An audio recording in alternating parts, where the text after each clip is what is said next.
नेपाल थोकको दुम्जा स्थित कुशेश्वर महादेव मन्दिर धार्मिक आस्था र सांस्कृतिक धरोहर हो। कुशेश्वर महादेव मन्दिर काभ्रे, रामेछाप र सिन्धुली जिल्लाको संगम स्थलमा रहेको छ।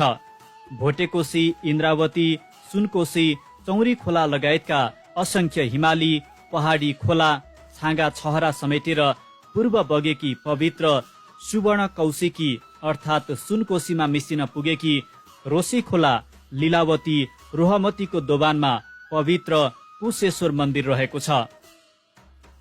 काठमाडौँबाट 83 किलोमिटरको दूरीमा रहेको दुम्जा बीपी राजमार्ग सँगै छ। पर्यटकीय स्थलको रूपमा विकसित हुँदै गएको कुशेश्वर महादेवका बारे हिमवत खण्डमा विस्तृत व्याख्या गरिएको छ। हिमवत खण्डमा वर्णित 64 लिङ्गहरू मध्ये सबैभन्दा पहिला दर्शन गर्नुपर्ने आदिलिङ्ग कुशेश्वर मानिएको छ। ब्रह्माजीले विश्व सृष्टिको लागि तपस्या गर्दा उत्पन्न भएको लिङ्ग भएकाले यसलाई आदिलिङ्ग भनिएको हो। शुम्भ, निशुम्भ लगायतका राक्षसले दुःख दिएपछि कुशेश्वर आदिलिङ्गको समीपमा आई देवीको आराधना गर्दा अष्टादश भुजाधारी जलदेवी दुर्गा प्रकट भएकी थिइन्।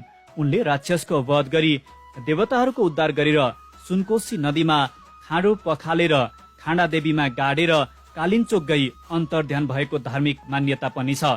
त्यसैले कुशेश्वर मन्दिर र विश्वामित्र गुफासँगै रहेको घाटलाई दुर्गा घाट भन्ने गरिन्छ। आदिलिङ्ग कुशेश्वर महादेवको पूजा, दर्शन र हवन गरेमा तथा पितृको श्राद्ध गरे पितृ उद्धार र मोक्ष प्राप्त हुने विश्वास गरिन्छ।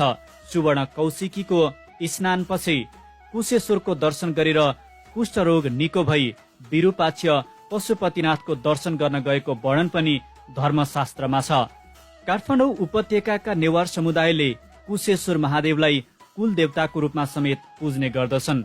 नेपाल सम्वत 891 मा भक्तपुरका राजा जगतजय मल्लले कुशेश्वरको भक्तिभावले राज्य पाएको कहावत रहेको छ।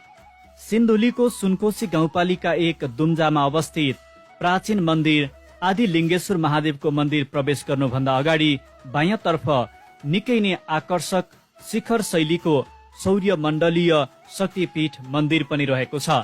उक्त शक्तिपीठ मन्दिर प्रवेश गर्दा मन्दिरको अगाडि 2वटा सिंह रहेको छ भने दाहिनेतर्फ पित्तलको लामो त्रिशूल र बायाँतर्फ ठूलो घण्टा झुन्याइएको छ। मन्दिरको प्रवेशद्वारदेखि मन्दिर समेत पित्तलको गजुरले सजिएको छ।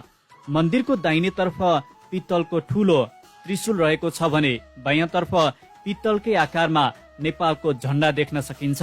मन्दिरको चारै कोणमा नागको मूर्तिहरू बनाइएको छ। साथै मन्दिर परिसरमा अन्य देव देवताहरूको मूर्ति समेत रहेको छ। मन्दिरका पुजारीका अनुसार यस मन्दिरमा भक्तजनहरूको दैनिक भिड भए तापनि विशेष गरी हिन्दूहरूको विभिन्न पर्वहरूमा भक्तजनहरूको अत्याधिक भिड लाग्ने गर्दछ। कुशेश्वर महादेवको धार्मिक ऐतिहासिक महत्व बारेको प्रचार प्रसार व्यवस्थित सडक सँगै हुनुले पनि पछिल्लो समय कुशेश्वर महादेव मन्दिरमा पर्यटकको आगमन बढ्दै गएको छ।